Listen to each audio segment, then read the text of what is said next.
ask who's on the line. Sure. But then, I see everybody right now. Okay, are we on mute here or no? No, you're good. You can just speak into that mic. This one? Yeah. Hi, this is Julie with AQMD. I'm just gonna take a roll call of the firms, and if somebody could let me know if somebody is there. So from Cassidy and Associates. Is there anyone on the line from Cassidy? Yes, hey Julie. Hi, Amelia. Hi Julie. Amelia Jenkins and Caleb Freilich are on the phone from Cassidy and Associates. Great, thank you, Amelia. From the Carmen Group. Gary Hoisma here. Thanks, Gary. Kadish and Associates. Mark, Chris, and Warren are here. Perfect, thank you guys. From Gonzalez, Quintana, and Hunter. Not yet. Okay, Gonzalez and Son. Morning, Julie. You have Jason Gonzalez. Great. Okay, thank you, Jason.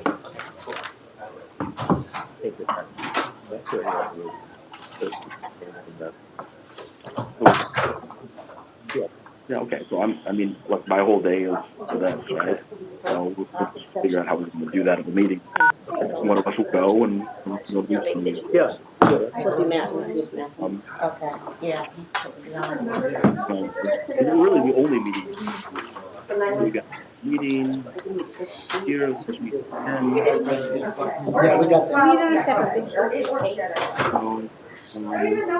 You can speak over here too. Hey, now, fine. Oh, that's my gym. Hi, this is Julie again with the AQMD.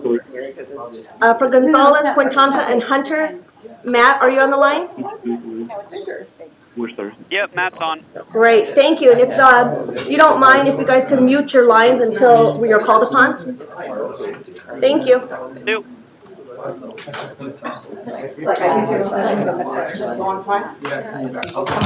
Oh my gosh. In the middle of the night.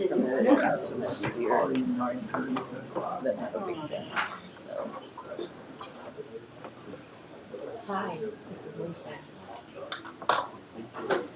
Okay. Okay, so let's see. Joe's gonna be out of town by thanks. And He's not. Bill's not gonna be there. Thank you. But it's not gonna be there. And yes. So the only one who's not gonna be there is we expect Dr. Parker and Joe. Dresses and we must be collecting costumes. Matt, you're here and Okay.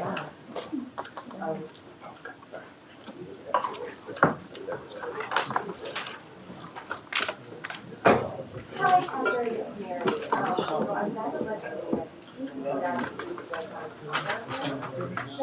don't know if you guys are free. It's starting like now. Are you guys interested? It's just a like small portion.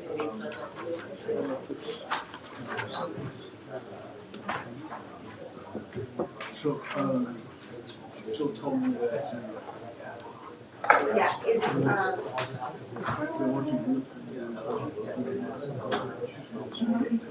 it's in CC8. Yeah, if you want to just tell us the green slip. When is the meeting? 1:30. Or you're downstairs. But I think he was interviewed. I don't need it, but I just. Okay. Oh, yeah, so just let me know if you want to. Okay.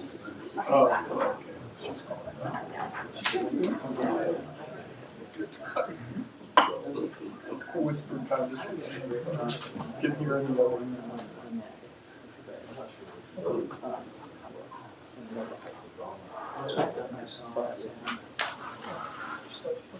But I've got a digital class.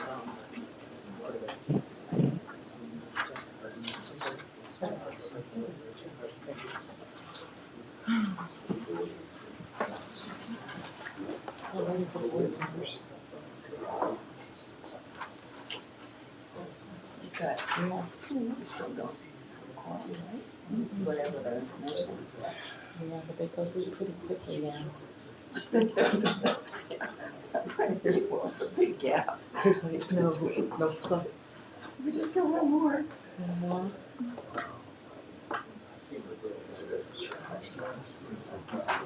You have to take position on federal books.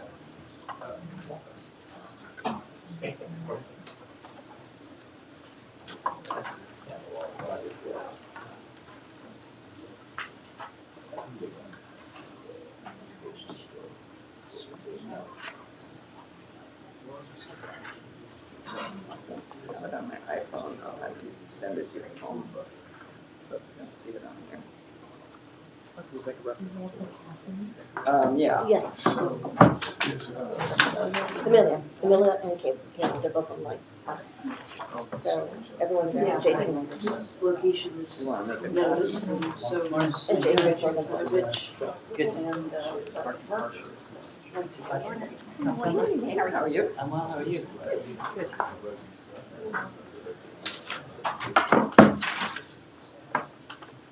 So I sent the email out to supervisors on it. Yeah, that's me. Hi, Phil, how you doing? How are you? I'm well, thank you.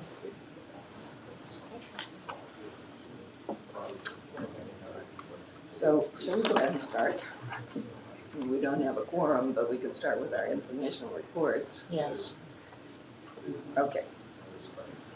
Good morning, everyone. I'm going to call the meeting to order. Welcome, everybody, today. We don't have a quorum yet, but we'll start with our informational items. And we have on the phone, I believe, we have Gary Hoitzma from the Hoitzma Group. From the Common Group? Carmen Group, Gary. Well, I think of us as the Hoitzma Group, because I met Gary, he's very good. Yes.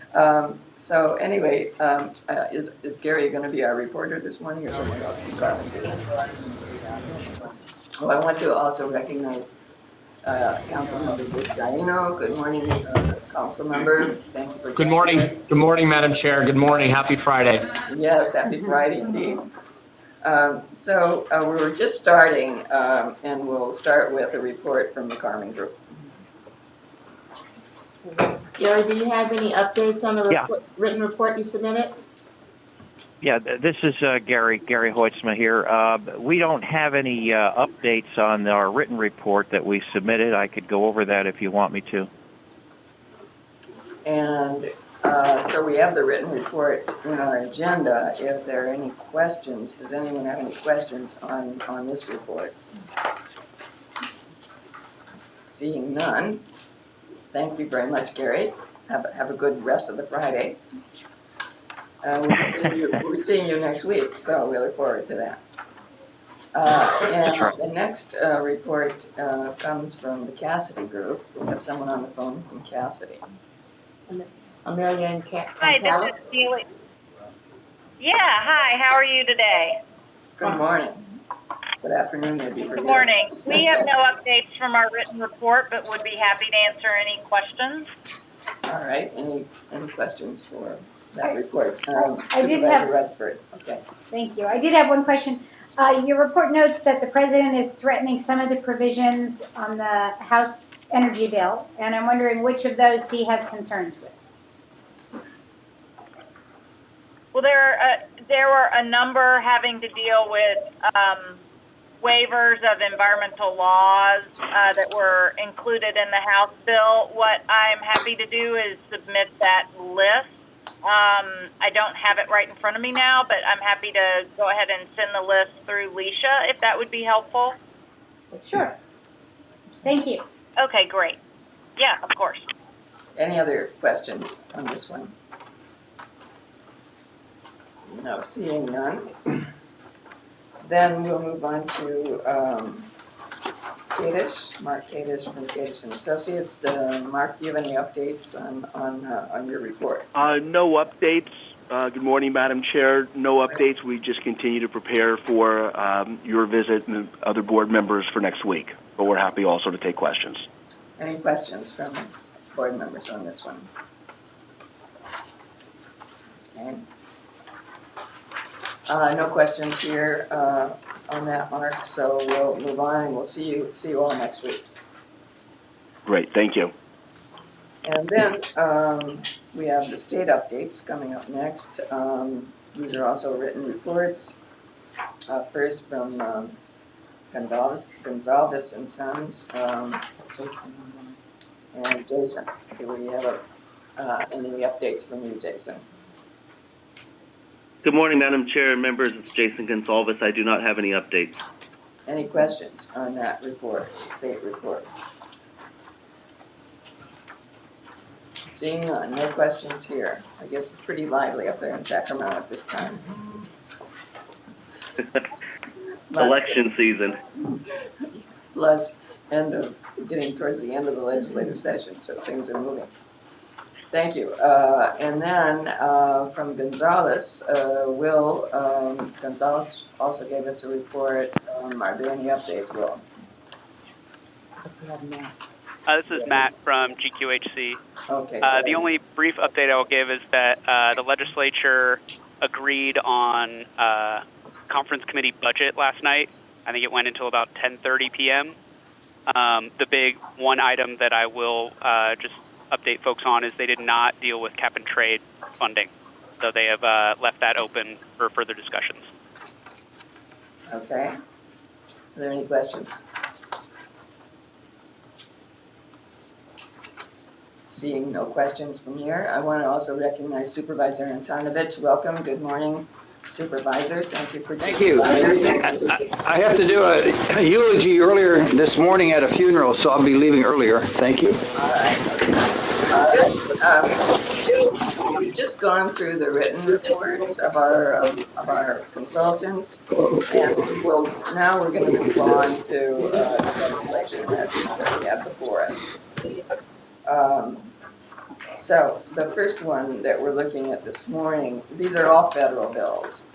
And the first one we're looking at is Senate Bill 2012, which deals with the Vehicle Innovation Act of 2016.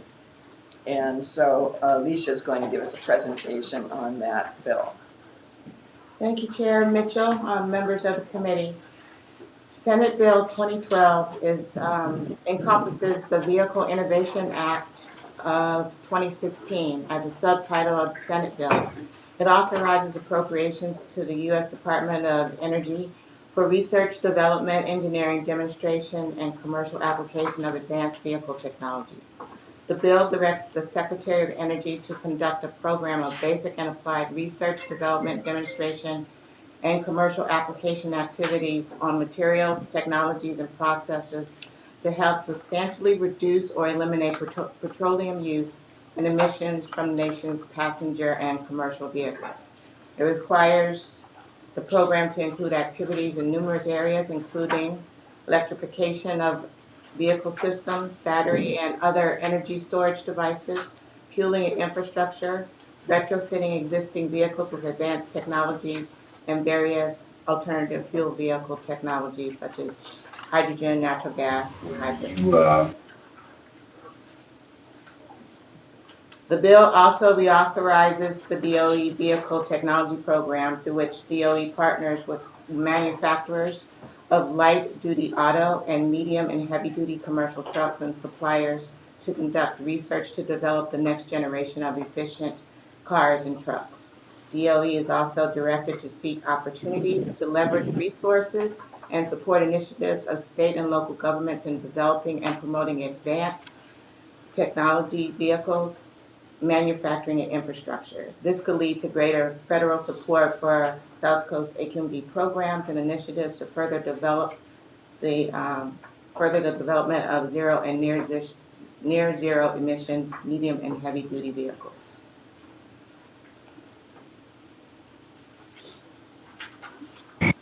While the bill does authorize program funding in the amount of $1.7 billion over 5 years, it does not identify a specific funding source. In 2013, the governing board supported a similar bill, Senate Bill 488, the Advanced Vehicle Technology Act. Staff recommends a support position for this bill. Thank you, Alicia. Are there any questions for Alicia on the report? And I will say that this kind of funding is what we need for moving technology forward. We don't know where it's coming from, so that's sort of an issue that's up in the air, but let's wait and see on that one. But the recommended position is to support. So do I have a motion to support the staff recommendation? We have a motion from Supervisor Rutherford, second, Second. and a second from Councilman Buscaino. And we need to take a roll call vote on this because we're on air, I guess. Go ahead and call the roll. Supervisor Antonovich, Aye. Councilmember Buscaino, Aye. Supervisor Rutherford, Aye. Councilmember Mitchell. Aye. The motion passes 4-4. Thank you. Okay, thank you. And we'll move on to the next presentation. This is on HR 4675, No Lead in the Air Act of 2016, and Philip is going to give us the report on this. Yes. Good morning, Madam Chair and committee members. HR 4675 by Delegate Eleanor Holmes Norton would direct the Federal Aviation Administration in consultation with the U.S. EPA to issue regulations that prohibit the use of leaded fuel by aircraft operating within the U.S. airspace beginning in 2021. Aviation gasoline, or avgas, is the only remaining lead-containing transportation fuel. It is utilized in general aviation aircraft with piston engines, which are generally used for instructional flying, taxi activities, and personal transportation. Avgas is the largest contributor to lead emissions in the U.S. Although lead emissions by aviation sources within the South Coast do not currently prevent attainment of federal standards, multiple studies and EPA reports that there is no level of lead exposure that is safe. Lead particles from airplane exhaust disperse widely during flight, and there are high concentrations of lead near airports. Thus, eliminating this source of lead would help protect public health within the South Coast, which has a total of 98 airports. Further, while small airports continue to sell only leaded avgas for piston engine aircraft, the author claims that 75% of these aircraft already operate safely with fuel that does not contain lead. The author argues that without a federal ban, such leaded fuel will continue to be used and put communities and children at risk. The FAA and EPA are working with industry to develop and certify a new unleaded fuel, potentially by 2018. And given that a vast majority of the piston engine aircraft already operate safely with unleaded fuel, this bill gives ample time until 2021 for a full 5-year phase out of lead in aircraft fuel. Thus, staff recommends a support position on this bill. Thank you. Any questions of Phil on this presentation? I'm assuming, Phil, that there's no downside on this since there is fuel available until there's a development of a unleaded fuel. Right. I mean, there are already some of the planes, most of the planes can already use this fuel and are using that unleaded fuel. Some of the other ones can be modified, or new ones that are coming out have been certified that can use the automobile gas, basically. So with that phase out and the work that's being done by the federal government to certify a new fuel, it seems to allow for enough time. Enough time, okay. Any discussion on this matter? And the recommended position is support. That's correct. Oh yes, I want to recognize Dr. Parker. Thank you for joining us. Dr. Parker, good morning.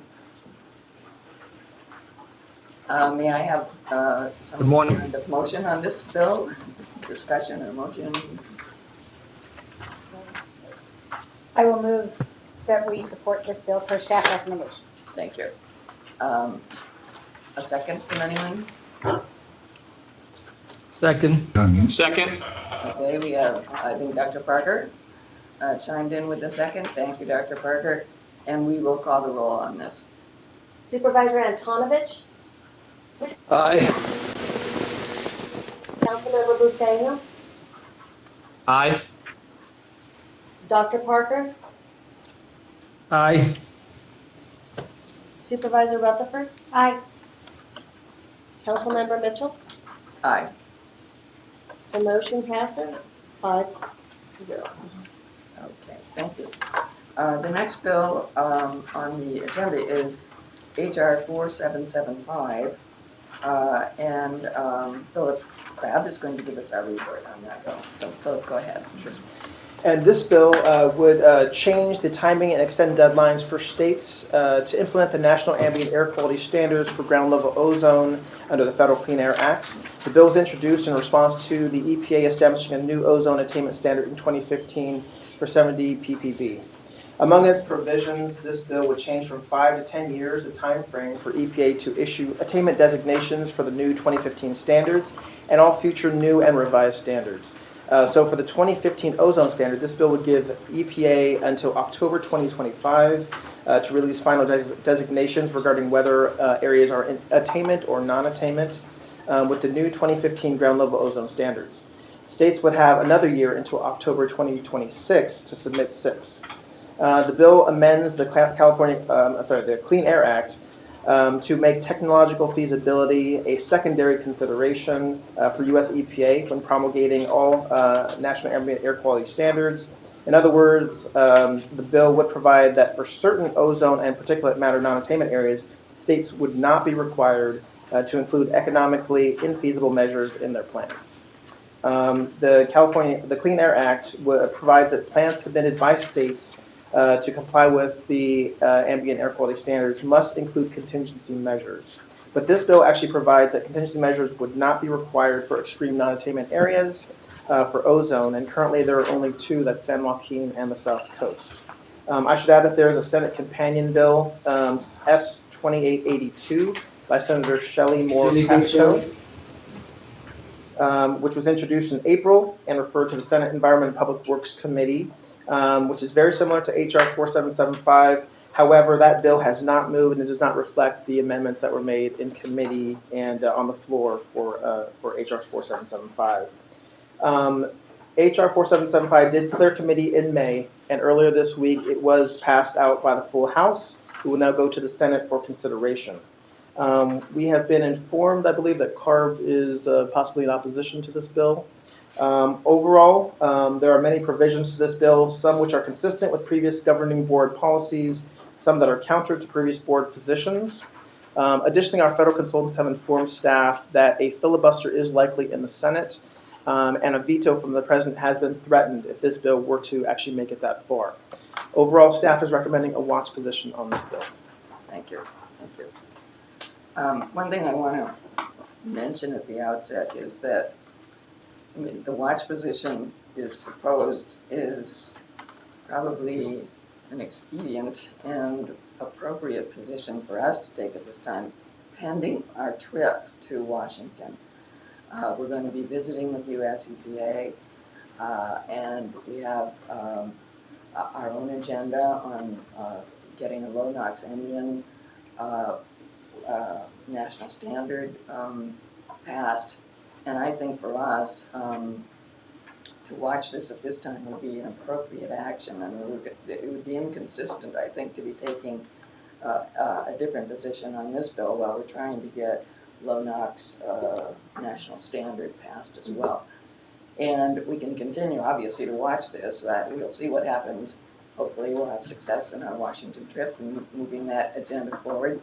But we can continue to watch this. But I think probably an expedient position to take this time would be watch in light of what our plans are in the next month or two. So that's I just want to put that out there first before other questions are asked. But I urge you all, Janice, you asked for this to come to our agenda, so I'm appreciative of your request on that, and I'll open it up for discussion and comment from anybody. Any discussion? My discussion is simply that all I've heard when I go back to DC is, oh, we can't touch this, it's too dicey. So the fact that they've got a bill that's actually allowing the conversation to happen is a great step. And for us to be able to participate in that conversation when you all are back there next week will be very valuable. I think there's a value in having the conversation opened about, and it also highlights the struggles we have in the non-attainment areas, particularly San Joaquin in our district, and lets Washington know that they have an obligation too. So there are things in the bill that are consistent with our present policy, but there are things that are not. And so I think we need to be vigilant of what is actually happening. It's a very complicated bill, lots of little pieces of it going in different directions. So, may I have a motion on this? I will move that we take a watch position and look forward to your report on what comes back next week after it. And let's try to find all the little pieces in here that we can be supportive of to help tell our story to folks in the rest of the nation who have no idea the unique challenges we face here. Good. Okay. Second the motion. Oh, good. We have a second, and we have a roll call on this, please. Yes. Supervisor Antonovich? Aye. Councilmember Buscaino? Aye. Dr. Parker? Aye. Supervisor Rutherford? Aye. Councilmember Mitchell? Aye. The motion passes 5-0. Okay, thank you very much. We have a written report from the Home Rule Advisory Committee group. And then we have any other business that this committee would like to bring forward. Okay, and public comment. Is there anyone here who would like to make public comment? No one? Anyone in any of your remote locations? Looks like you're alone. No public comment here, Madam Chair. Thank you. Thank you. None here. And I'm assuming Supervisor Antonovich, no public comment there. Not a All right. mayo. Thank you. So with that, we will adjourn this meeting until the next meeting on July 15th. And in the meantime, we're off to Washington to bring our issues to the important people there. So thank you. Thank you, staff, for all that you've done and all the arrangements you're making for that trip. So thank you very much.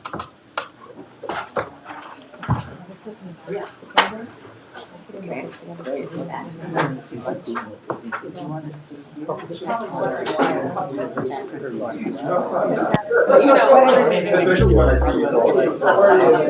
Good, good. Everything going well? It was very quick. I think everybody's looking forward to the Washington.